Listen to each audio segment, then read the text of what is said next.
ប្អូនប្រហែលជាមានការងឿងឆ្ងល់ហើយឃើញខ្ញុំលែងខ្យងចូលទៅក្នុងកធុនបែបនេះបែបកំពុងតែគិតថាខ្ញុំចិញ្ចឹមខ្យងឬមួយក៏ខ្ញុំកំពុងធ្វើអ្វីតាមពិតទៅនេះជាវីដេអូដែលខ្ញុំបង្ហាញពីការបង្កើត Telegram តាមបច្ចេកទេសថ្មីចង់ដឹងពីបច្ចេកទេសច្បាស់សូមចូលទស្សនាវីដេអូទាំងស្រុងដូចតទៅបាន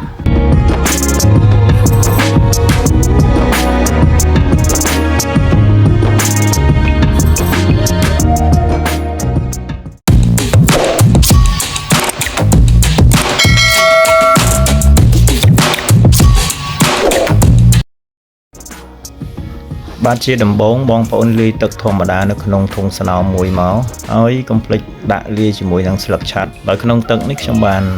លាយអំបិលរួចហើយ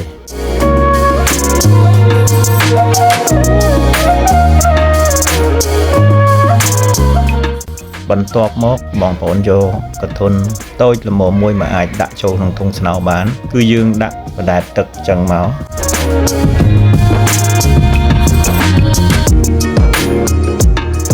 ហើយបងប្អូនត្រូវដួសទឹកខាងក្នុងធុងស្នោដាក់ចូលទៅក្នុងកធុននេះ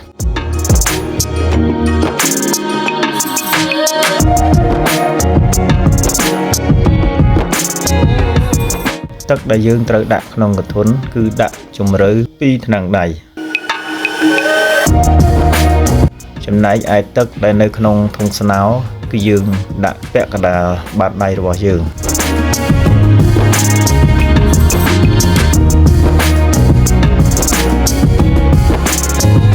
បន្ទាប់មកយើងចាប់ផ្ដើមដួសបារបស់យើងលែងចូលទៅក្នុងកធុនជ័រនោះ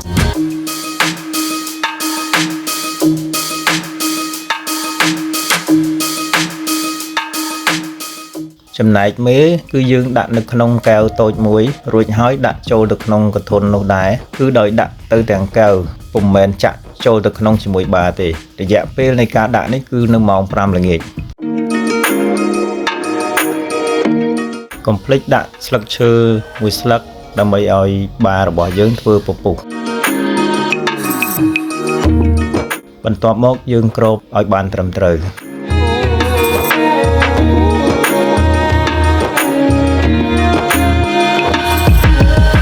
ក្រោយរយៈពេល1ថ្ងៃពេលដែលយើងបើកគម្របធុងមើល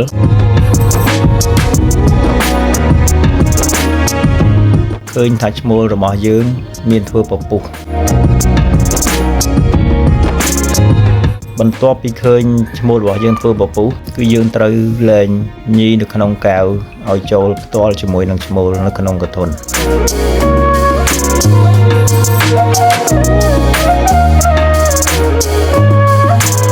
រួចហើយយើងត្រូវគ្របគម្របឲ្យបានជិតត្រឹមត្រូវវិញ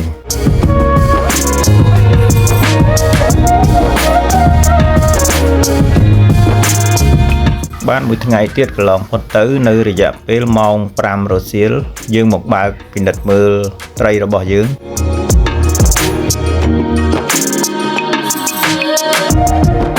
ឃើញថាមីញីនៅក្រៅសំបុកគឺត្រូវឲ្យឈ្មោលដេញចេញ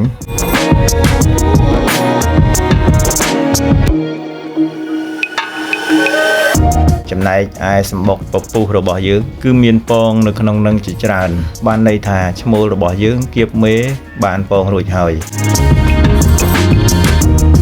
បន្ទាប់ពីឃើញបែបនេះយើងត្រូវចាប់មីញីចេញដោយទុកតែឈ្មោលនៅក្នុងធុងនេះដើម្បីថែរក្សាពង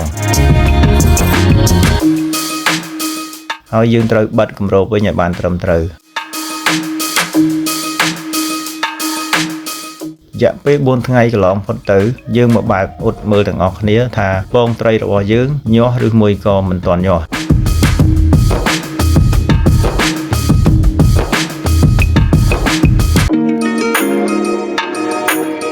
ជាលទ្ធផលឃើញថាត្រីរបស់យើងញាស់បានច្រើនបងប្អូនពិនិត្យមើល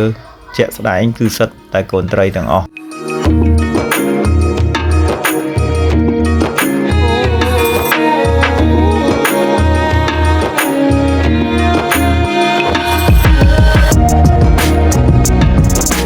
បងប្អូនពិនិត្យមើលនៅជុំវិញកធុនទាំងអស់គឺមានកូនត្រីជាច្រើនកំពុងតែបណ្ដែតខ្លួននៅលើផ្ទៃទឹកដោយថ្ងៃទី4នេះគឺកូនត្រីរបស់យើងចេះហែលស្ទាត់ហើយវាក៏អាចចេះស៊ីចំណីខ្លះៗបានដែរ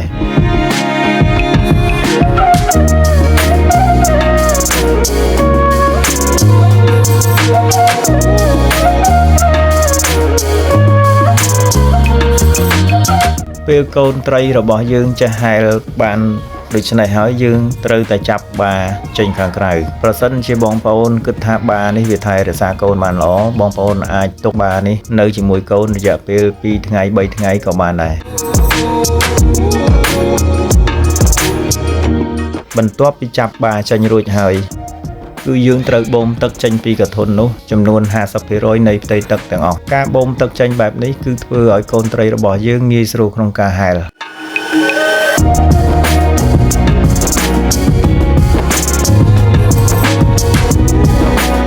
ដោយយើងទុកទឹក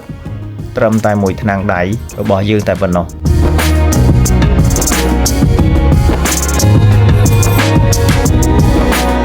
បន្ទាប់មកយើងអាចដាក់ចកឬក៏សារាយដើម្បីឲ្យកូនត្រីរបស់យើងតោងជាមួយនឹងឫសចកឬក៏សារាយនេះ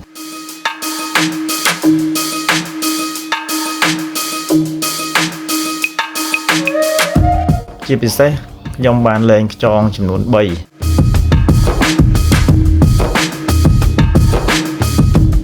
អត្ថប្រយោជន៍នៃការលែងខ្យងនេះគឺវាបានស៊ីកាកសំណល់ដែលនៅបាតកធុនរបស់យើងវាស៊ីរួចហើយគឺវាជុះមកវិញជាលក្ខណៈដុំបង្កការងាយស្រួលឲ្យយើងសម្រាប់បូមកាកសំណល់នេះចោល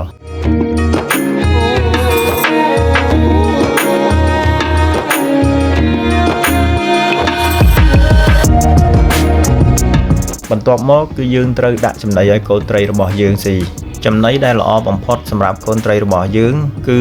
អាទីមៀឬក៏ចៃក្រហមរីឯរយៈពេលនៃការដាក់ចំណីគឺមួយថ្ងៃ2ដង